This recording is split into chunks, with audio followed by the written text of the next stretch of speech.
sortzen ez zauzkidan Puruskak begietan Pascal Irigoyen Ainitze Monjoloseko musikariak Xak izeneko bere bigarren lana plazaratu berri du.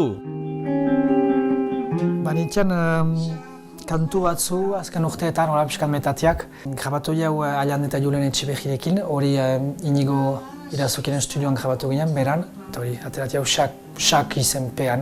Eta hori kontzertuetarako gehitu zauzkiguk Paul Couvreur gitarran eta Usue Olaziregi gitarra akustikoan eta ahotsan ere. Duk ere garaian ari nintzen bakarka edo ene izenean eta proiektu hori segida bat emaiteko manera bat. Kontsumo produktua ateranean ene izenean hori 2017an eta bai hor segida bat edo beste bide bat edo bide hortik beste nora bide bat.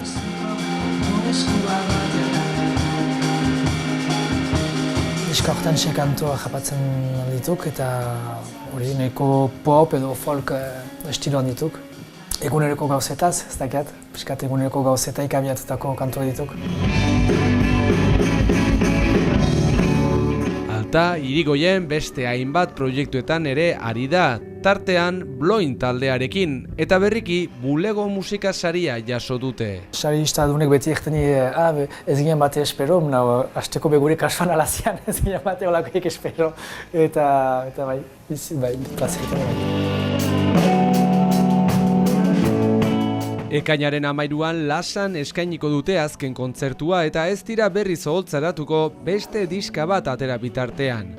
Xak diskari dagokionez, heldu den larunbatean ekainaren 7an Goierri eskualdean Zaldibin eskainiko dute lehen kontzertua. Biharamunean Pagolan, Tulalaika festan ere ariko dira eta ekainaren 12an Donibane Garazin Lotura Festivalean ere egongo dira.